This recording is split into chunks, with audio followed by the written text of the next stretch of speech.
الحمد لله نحمده ونستعينه ونستغفره ونؤمن به ونتوكل عليه نعوذ بالله من شرور أنفسنا ومن سيئات أعمالنا من يهده الله فلا مضل له ومن يضلله فلا هادي له ونشهد أن لا إله إلا الله وحده لا شريك له ونشهد أن سيدنا ونبينا ومولانا محمد عبده ورسوله۔ عزیز دوستوں، محترم بزرگوں، آج اللہ کے فضل و کرم سے سورہ رعد مکمل ہوئی، سورہ ابراہیم پوری ہوئی، اس کے بعد سورہ حجر 14ویں پارے کی پڑھی گئی، اور اس کے بعد سورہ نحل 14ویں پارے کی دوسری صورت پڑھی گئی۔ بعض صورتوں میں وہ مضامین تھے جو مکرر تھے، یعنی جو پہلے بیان ہو چکے، مثلا انبیاء کے قصے وغیرہ۔ اس سورہ نحل کا خلاصہ آج پیش نظر ہے۔ دعا فرمائے اللہ مجھے حق بات کہنے کی اور ہم سب کو اس پر عمل کرنے کی توفیق عطا۔ نحل کا معنی ہے شہد کی مکھی۔ اس میں شہد کی مکھی کا ذکر ہے، اسی مناسبت سے اس کا نام نحل رکھا گیا۔ آپ نے دیکھا کسی صورت میں کوئی خاص عجیب واقعہ ہوتا ہے جس کو اللہ اس صورت کا بڑا انوکھا واقعہ سمجھتے ہیں، تو اس واقعے پر اس صورت کا نام رکھ دیا جاتا ہے۔ جیسے بقرہ کا ایک قصہ تھا، چھوٹا سا ایک صفحے کا قصہ تھا، اس کے اوپر سورہ بقرہ، پوری سورہ بقرہ کا نام رکھ دیا گیا۔ اسی طرح اس صورت میں بڑی عجیب اللہ کی قدرتوں کا ذکر ہے۔ اس صورت میں اللہ نے اپنی بعض عجیب قدرتوں کا ذکر فرمایا ہے اور جا بجا انسانیت کو شرک چھوڑ کر ایک رب کی عبادت کی ترغیب دی ہے۔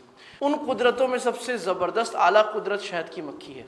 دیکھیں، اللہ تعالیٰ کی صفات مختلف ہیں۔ اللہ کی پہلی صفت ہے خالقیت۔ اللہ خالق ہے، اللہ پیدا کرتا ہے۔ خالق کا معنی ہوتا ہے بغیر نمونے کے پیدا کرنا، بغیر نمونے کے۔ ایک چیز پہلے سے بنی آ رہی ہے، امریکہ میں بن گئی ہے، یہاں کے لوگوں نے کاپی کر دی، سیمپل بنا دیا، کمال ہے۔ ایک چیز نئی ایجاد کرنا بغیر کسی نمونے کے، یہ کمال ہے۔ تو اللہ تعالیٰ نے ساری دنیا کی جو تخلیق فرمائی ہے بغیر نمونے کی، اللہ خالق ہے۔ اللہ کی خالقیت میں جتنا غور کریں گے، اس سے اللہ تعالیٰ کے ساتھ تعلق اور محبت بڑھے گا۔ اللہ تعالیٰ کی جو صفات ہیں یہ اللہ کے کمالات ہیں۔ جیسے اللہ کی 99 صفات کے بارے میں کہا جاتا ہے نا، جس نے یاد کر لیا تو اس کے لیے ایک بخشش ہو جاتی ہے، اس کا معنی بھی سمجھ لیا۔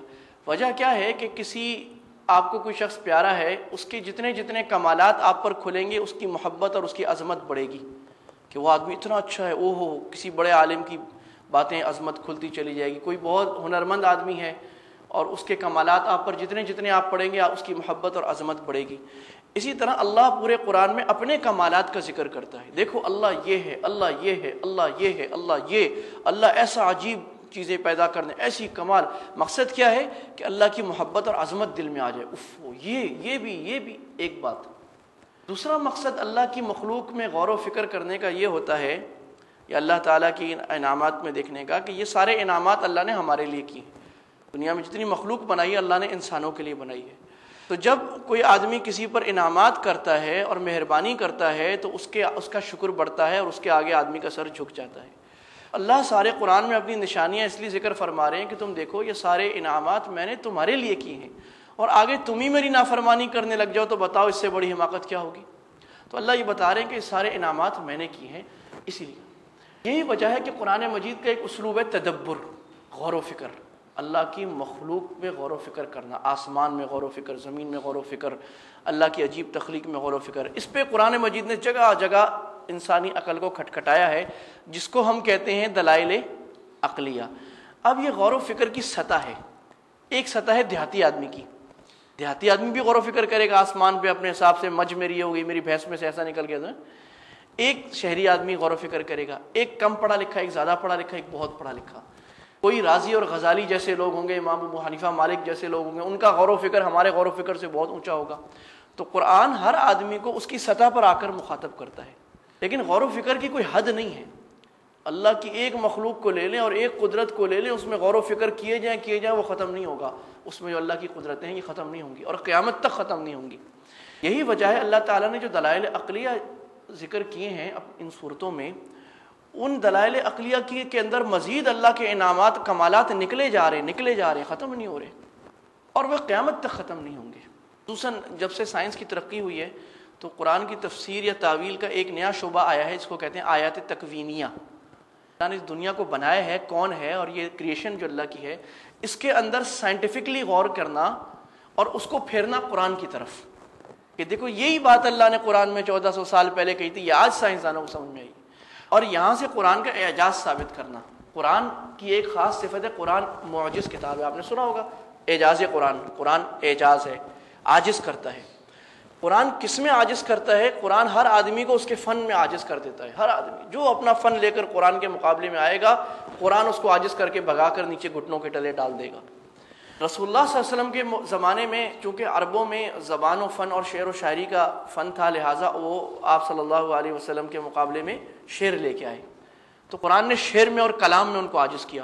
ایسا بدی، ایسا زبردست، ایسا اونچا قسم کا، ایسی لفاظی، ایسے جملے، ایسی فصاحت، ایسی بلاغت کہ عقل دنگ رہ جائے. اور وہ سارے شاعر بے اختیار پکار اٹھے ما ھذا قول البشر، یہ کسی آدمی کا کلام نہیں ہے، کوئی آدمی اتنا اونچا کلام کر ہی نہیں سکتا، یہ تو کسی اور کا کلام ہے. اس کے بعد بعض لوگ آئے اپنے قصے سنانے میں، بعض لوگ آئے اپنی تحقیقات لے کر، قرآن نے ہر ایک کو عاجز کیا. آج اگر ہم دیکھتے ہیں تو دنیا میں بہت سارے علوم اور سائنسز نکل گئی ہیں.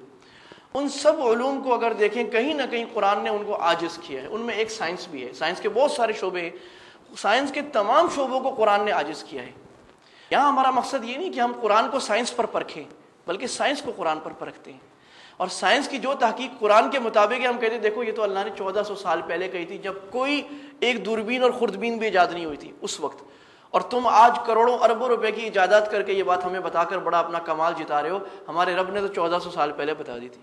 اور سائنس کی جو ایجادات قرآن و حدیث کے خلاف ہیں، ہم بولیں غلط ہے، بغیر تأمل کے ہم بولیں گے غلط ہے، تمہیں خود پتہ لگ جائے گا. اور ہوا.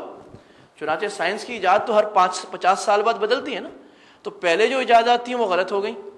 انہوں نے کہا جی تمہارا قرآن غلط ہے، سائنس ہی کہتے ہیں. ہم نے کہا نہیں جی سائنس غلط ہے، قرآن صحیح ہے. 50 سال بعد ان کو خود سمجھ میں آ گئی ہاں قرآن صحیح تھا، سائنس غلط تھی. ابھی بھی سائنس کی جو تحقیقی بات ہے، جس کو سائنس اسٹیبلش کر چکا ہے مشاہدے سے، ان میں سے کوئی بات قرآن کے خلاف نہیں ہے. اور جو سائنس کی تخمینی باتیں ہیں، ضنی باتیں ہیں، یا خیالات ہیں، یا گمان ہے صرف، وہ ان میں بہت سی چیزیں قرآن کے خلاف ہیں. وہ ان کو خود سمجھ میں آ جائے گی وقت کے ساتھ ساتھ. آج ہم تھوڑی سی آیات کونیہ دیکھیں گے. یہ جو میں تفسیر کا نیا انداز بتایا نا، اس کو دیکھتے ہیں تھوڑا سا آج. اس میں اللہ تعالیٰ انسانوں اور جانوروں کے علم میں فرق بتا رہے ہیں. واللہ اخرجکم من بطون امہاتکم لا تعلمون شیئا. اللہ نے تمہیں ماؤں کے پیٹوں سے اس حال میں پیدا کیا کہ تمہیں کچھ معلوم نہیں تھا، تمہیں پتہ نہیں تھا کہ اللہ کیا ہے، اور تم نہیں جانتے تھے رسول اللہ کیا ہے، قرآن کیا ہے، اپنی ہدایت نہیں جانتے، اپنا بنیادی علم بھی نہیں جانتے. انسان بنیادی علم نہیں جانتا، جاہل پیدا ہوتا ہے، اس کو علم حاصل کرنا پڑتا ہے. ٹھیک ہے نا جی. لیکن اور وہ علم حاصل کرنے کے ذریعے کیا اللہ فرما رہے ہیں وَجَعَلَ لَكُمُ السَّمْعَ وَالْأَبْصَارَ وَالْأَفْئِدَةَ، آنکھیں، کان، دل پیدا کیے تاکہ تم علم حاصل کرو اور اللہ کا شکر کرو. انسان جاہل پیدا ہوتا ہے.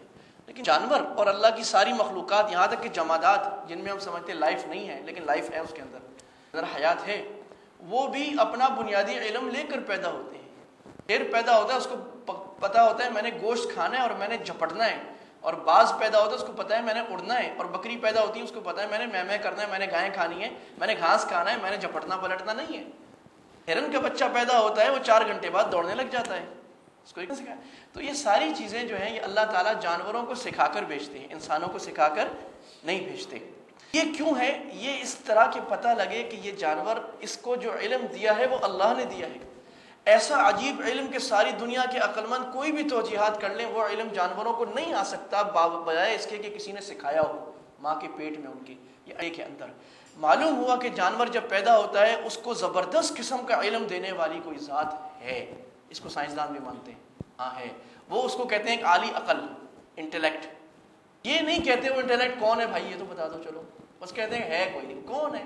کوئی مان بھی جاتے ہیں کہ ہاں ہے کوئی نہ کوئی بنانے والا. اس میں اللہ تعالیٰ نے اللہ کی وحدانیت اور قدرت پر عقلی دلائل ہیں سورت پر تقریباً 11. ہم تھوڑے سے دلائل کو دیکھتے ہیں. دلیل نمبر 1، انسان کی پیدائش ایک نطفے سے. خلق الانسان من نطفة فاذا هو خصيم مبين. اللہ فرماتے ہیں انسان کو ایک گندے ناپاک پانی کے قطرے سے پیدا کیا ہے، پھر بڑے ہو کر بڑا جھگڑالو بن جاتا ہے. ظاہری جھگڑنا، ہم سے جھگڑتا ہے. اللہ کیا ہے تو وہ جھگڑتا ہے. انسان اپنی حقیقت تو دیکھ. یہاں اللہ تعالیٰ نے انسان کی پیدائش کا ذکر کیا. یہ جو مرحلہ ہے نا انسان کی پیدائش کا، یہ اللہ کی تخلیق کے بہت اعلیٰ عجائب میں ہے. یہی وجہ ہے اس کو اللہ نے قرآن میں بار بار بہت جگہ مختلف انداز میں ذکر کیا ہے. کہیں فرمایا خلقنا الانسان من نطفہ، پہلے نطفہ بنایا، ثم من علقہ، پھر گوشت کا لوتھڑا بنایا، پھر خون کا لوتھڑا بنایا، پھر گوشت بنایا، پھر مخلقہ و غیر مخلقہ، پھر گوشت کے 40 دن بعد اعضاء بنائے، پھر 40 دن بعد روح ڈالی. اللہ نے مرحلے بتائے کہ 40 دن بعد یہ ہوتا ہے، 40 دن بعد یہ، 40 دن بعد یہ قرآن میں اللہ نے 1400 سال پہلے بتایا تھا۔ آج ایمبرائیولوجی جس کو یہ علم کہتے ہیں، جو بچے کی پیدائش کی تحقیق کرتا ہے، میڈیکل کا یہ علم ہے، وہ اس ذریعے پہنچا ہے کہ ہاں ایسے ہی ہوتا ہے۔ 40 دن کے بعد خون بنتا ہے، 40 دن کے بعد گوشت بنتا ہے، 40 دن کے بعد اس کے اعضاء بنتے ہیں، 40 دن کے بعد اس کے اندر روح اور جان آتی ہے۔ اللہ نے قرآن میں کہا فی ظلمات ثلاث، انسان کے تخلیق کرتے ہیں۔ دیکھو تمہارا اللہ کیسا خالق ہے کہ ماں کے پیٹ کے اندر 3 اندھیروں کے اندر اللہ تعالیٰ نے تمہاری تخلیق کی ہے۔ آج سائنس اس درجے پہنچی کہ ہاں بچے کے اوپر جو خول ہوتے ہیں وہ 3 ہوتے ہیں۔ یہ اللہ تعالیٰ نے مختلف جگہوں میں اس نطفے کی سے تخلیق کو بہت اعلیٰ بتایا، کیا کہ سب سے گندا مادہ، گندا ترین مادہ، ناپاک مادہ جسم پہ لگ جائے تو جسم ناپاک ہو جائے، جسم سے نکل جائے غسل واجب ہو جائے، اس سے اللہ نے اپنی سب سے عجیب و غریب، سب سے زبردست کمال کی مخلوق بنائی ہے۔ یہ ہے اللہ۔ ذالک، آگے اور ہیں جن سے یہ کام سارا شروع ہوتا ہے۔ ایک اور بات کہ مرد اور عورت میں چناؤ کیسے ہوتا ہے، کون فیصلہ کرتا ہے اور کب فیصلہ کرتا ہے کہ عورت بنے گی کہ مرد، لڑکا ہوگا کہ لڑکی؟ اب سے پہلے تک تحقیق یہ تھی کہ یہ جناب عورت فیصلہ کرتی ہے۔ چنانچہ پچھلے معاشروں میں آپ دیکھتے تھے کہ عورت کو ملامت کی جاتی تھی، تو نے لڑکیاں پیدا کر دیں، لڑکا نہیں کر رہا۔ بعد میں سائنس نے ترقی کی، انہوں نے کہا جی مرد اور عورت مل کر یہ فیصلہ کرتے ہیں، نہیں، مرد اور عورت کا پانی مل کر یہ فیصلہ کرتا ہے کہ لڑکی ہوگی یا لڑکا۔ ابھی ایک جدید تحقیق یہ آئی ہے کہ نہیں، یہ مرد اور عورت نہیں کرتے، یہ مرد فیصلہ کرتا ہے، مرد کا پانی فیصلہ کرتا ہے کہ لڑکی ہوگی یا لڑکا۔ اس کو یہ لوگ اپنے اس دور کا بہت زبردست میڈیکل کا انکشاف بتا رہے ہیں، بڑا ہم نے تیر مارا۔ اللہ نے سورہ نجم آیت نمبر 42 میں پہلی دفعہ بتا دیا ہے کہ یہ کام مرد کرتا ہے، اور مرد کی منی، اللہ مرد کی منی سے لڑکی یا لڑکا پیدا کرتے ہیں۔ چنانچہ مرد کی منی میں 2 سیل ہوتے ہیں، ایکس اور وائی، ایکس عورت کا اور وائی مرد کا، اور عورت کی منی میں صرف ایکس ہوتا ہے۔ تو عورت تو پیدا کر ہی نہیں سکتی، جب لڑکا ہونا ہے اس کا فیصلہ مرد کی منی نے کرنا ہے، وہ جا کر اندر کرے گی۔ آگے چلیں جی۔ دلیل نمبر 2، چوپایوں کی پیدائش جن میں تمہارے لیے بے شمار منافع ہیں۔ والانعام خلقها لکم فیہا دفء ومنافع ومنہا تأکلون، یہ جو چوپائے اللہ نے بنائے ہیں ان میں تمہارے لیے بے شمار منافع ہیں۔ آج کی زندگی میں بھی بہت بڑا کام اور بہت بڑا ہمارا کاروبار زندگی انہی چوپایوں کی برکت سے چل رہا ہے۔ ان سے سواری کا کام لیا جاتا ہے، ان سے ہل جوتنے کا کام، ان سے پانی نکالنے کا کام، ان سے دودھ کا کام، ان سے گوشت کا کام۔ اور اللہ کی جتنی نعمتیں ہیں رزق کی، ان میں سب سے بہترین رزق جو ہے وہ گوشت ہے، سے بہترین رزق جو ہے وہ گوشت ہے، اور وہ اللہ نے جانتا ہے۔ تو اتنے یہ جانور جو تمہارے لیے خوبصورتی کا سامان بھی ہیں، کسی ذمہ دار سے پوچھیں، جانور اس کی مان ہوتی ہے، خوبصورتی ہوتی ہے، گھوڑے گائیں اس کی، اور دودھ بھی نکلتا ہے، اس کو کھاتے بھی ہو، ان سے سارے کام بھی لیتے ہو، تو یہ سارے اللہ نے تمہارے لیے بنائے ہیں اور تمہیں اللہ نے اپنے لیے بنائے ہیں۔ دلیل نمبر 3، بارش اور اس سے زمین، کھیت اور پھلوں کو زندہ کرنے کا نظام۔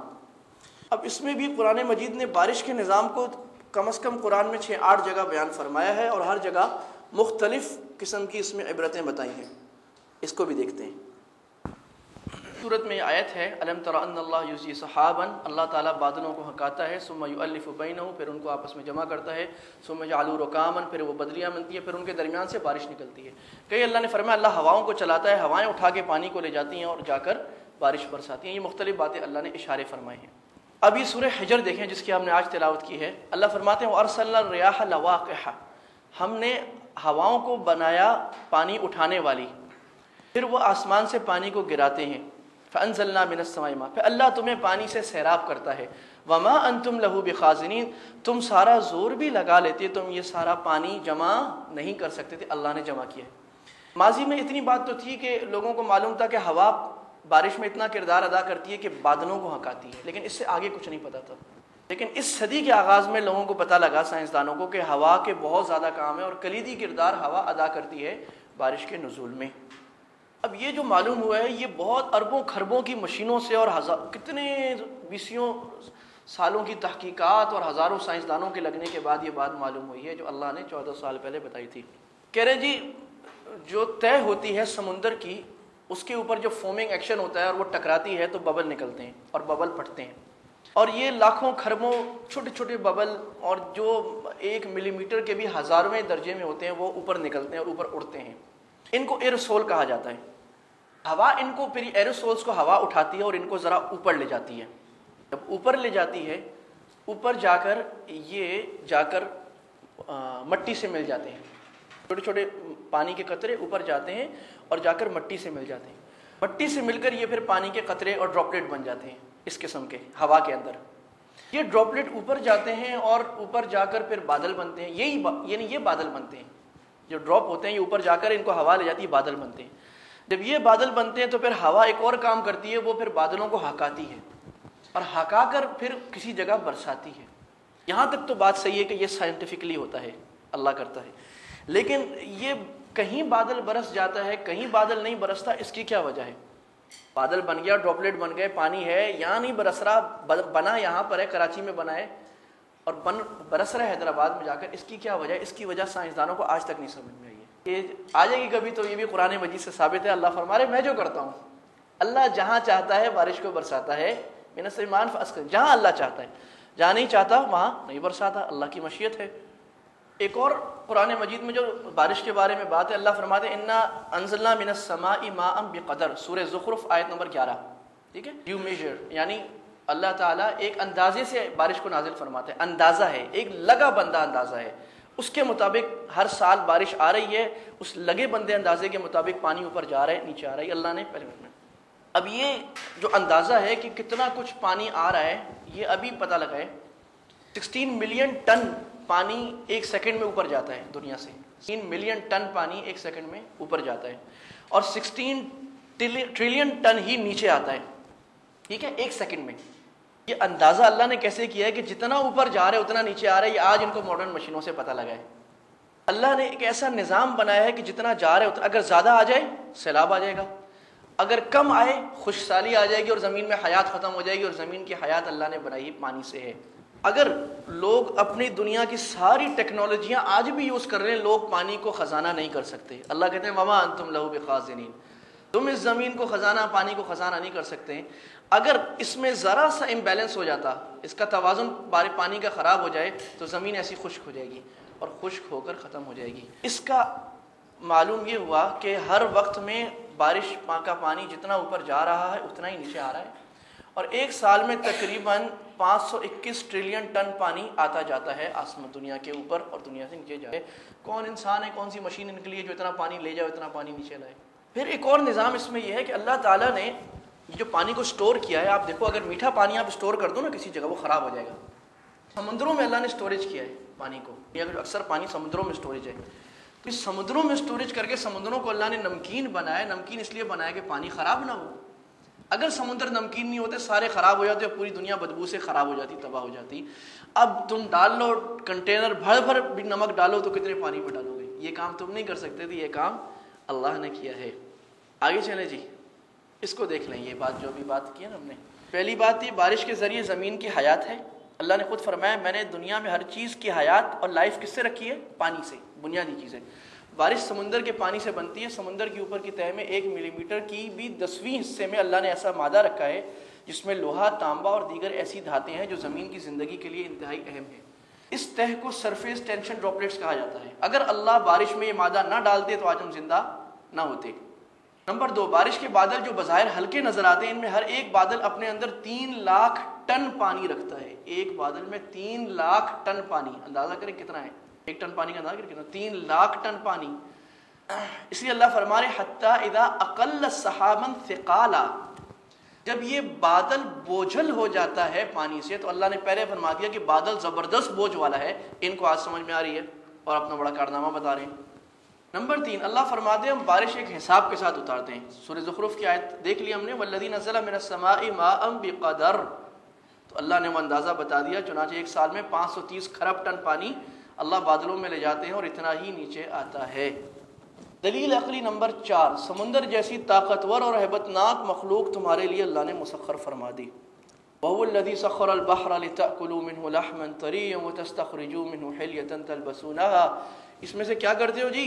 تازہ مچھلی کھاتے ہو، تازہ مچھلی نکالتے ہو۔ گوشت کہا ہے، مراد مچھلی ہے، اس میں سے موتی نکالتے ہو، اس کو پہنتے ہو۔ تیسرا کام سمندر کا وَتَرَى الْفُلْكَ مَوَاخِرَ فِيهِ، تم دیکھتے ہو بھاری بھاری کشتوں کو اس میں جمی ہوئی چلتی ہیں، لِتَبْتَغُوا مِنْ فَضْلِهِ، تاکہ تم اللہ کے فضل تلاش کرو اور اس کے نتیجے میں اللہ کا شکر کرو۔ آج بھی دنیا میں سی روٹس کی اہمیت سب سے زیادہ ہے۔ آدمی کے پاس اگر کوئی قوم کسی دوسری ملک کا سی روٹ بند کر دے تو کہتے ہیں اس کا پتہ بٹھا دیا۔ روس نے حملہ کیوں کیا تھا افغانستان میں؟ پاکستان تک آنا چاہتا تھا گرم پانی کے لیے۔ عرب میں مسئلہ یہی ہے کہ امریکہ نے اپنے بحری بیڑے کھڑے کیے ہیں عربین سی میں کہ میرا راستہ صحیح رہے، اور سمندروں کے راستے پر جس کی حکمرانی ہے اس کو کہتے ہیں کہ اس جگہ پر اس کی حکمرانی ہے۔ تو اللہ تعالیٰ نے یہ عظیم مخلوق بنا کر تمہارے مسخر کر دی۔ اللہ فرماتے تم اسے مسخر نہیں کر سکتے، تمہاری کیا حیثیت ہے سمندر کے مقابلے میں؟ اللہ کی اتنی خطرناک خوفناک مخلوق ہے، اللہ نے تمہیں سمجھ دی کہ تم نے سمندر کو اپنے تابع فرمان بنا دیا۔ دلیل نمبر 5، زمین پر پہاڑ میخوں کی طرح ٹھوک دیے تاکہ تم ڈولو نہ۔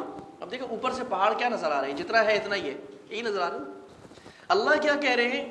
اللہ فرما رہے زمین پر پہاڑ ہم نے میخوں کی طرح ٹھوک دیے، اور کیوں ٹھوک دیے؟ تاکہ تم ڈولو نہ، یعنی زمین میں شوق نہ آئے، زمین میں زلزلے نہ آئے، زمین ہلے جلے نہ۔ اگر یہ ہوتا تو زمین ہلتی۔ آیت نمبر 15 ہے وَأَلْقَىٰ فِي الْأَرْضِ رَوَاسِيَ أَن تَمِيدَ بِكُمْ، اللہ نے بھاری بھاری میخیں ڈال دیں تاکہ تم ہلو نہ۔ وَأَنْهَارًا وَسُبُلًا، اس میں نہریں بھی بنا دی، راستے بھی، لَعَلَّكُمْ تَهْتَدُونَ۔ اس کو بھی دیکھ لیتے تھوڑا سا۔ قرآن ہماری توجہ دلاتا ہے ایک بڑی زبردست جغرافی اور جیولوجیکل فنکشن کی طرف۔ وہی آیت ہے، اللہ قرآن میں بتا رہے ہیں کہ پہاڑوں کا کام یہ ہے کہ وہ زمین پر زلزلے آنے سے اور شوق آنے سے روکتے ہیں، ٹھیک ہے نا۔ جب قرآن مجید آیا تھا اس وقت سائنس کا تو وجود نہیں تھا، نہ سر تھا نہ پیر تھا، کوئی جانتا بھی نہیں تھا سائنس کیا ہوتی ہے۔ یہ بہت جدید جیولوجی کی تحقیقات کے مطابق پتہ لگا ہے کہ پہاڑوں کا یہ فنکشن ہے جو قرآن نے 1400 سال پہلے بتایا تھا۔ اس کے مطابق زمین بنتی کیسی؟ زمین اس طرح بنتی ہے کہ دو طرف سے تہیں آپس میں ٹکراتی ہیں، جیسے ٹکرا رہی ہیں نا۔ جب یہ ٹکراتی ہیں تو جو تہ زیادہ طاقتور ہوتی ہے وہ اوپر آ جاتی ہے، اور اوپر آ کر اس میں پہاڑ بننے شروع ہو جاتے ہیں اور ٹیلے ہائٹ بننا شروع ہو جاتے ہیں۔ جہاں یہ اوپر اس میں پہاڑ بنتے ہیں، یعنی جو لیئر دو جب ٹکراؤ ہوتا ہے، ٹکراؤ میں جو لیئر طاقتور ہوتی ہے وہ اوپر جہاں بناتی ہے اتنا ہی نیچے بھی وہ کھڈا کھودتی ہے۔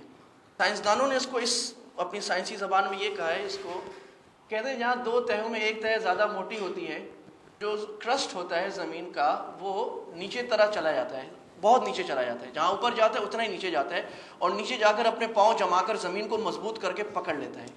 سورہ نبا میں اللہ تعالیٰ نے فرمایا الم نجعل الارض مہادا والجبال اوتادا، کیا ہم نے زمین کو ایک بچھونا اور پہاڑوں کو میخیں نہیں بنایا؟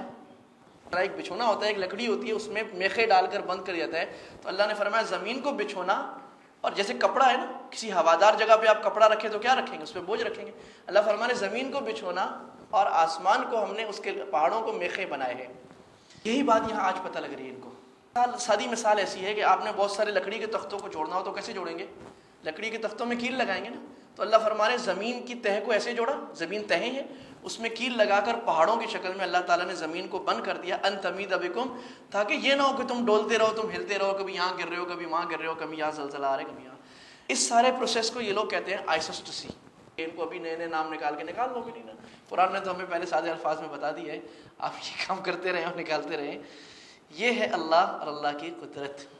آخری چیز میں نے بتایا تھا، اس سورت کی سب سے عظیم جو قدرت اللہ تعالیٰ نے بیان فرمائی، اس پہ سورت کا نام ہے، وہ ہے سب سے پہلے اللہ بیچ میں فرماتے ہیں افمن یخلق کمن لا یخلق افلا تذکرون، میرے بندو غور تو کرو، کیا وہ ذات جو خالق ہے اور جو خالق نہیں ہے کیا برابر ہو سکتے ہیں؟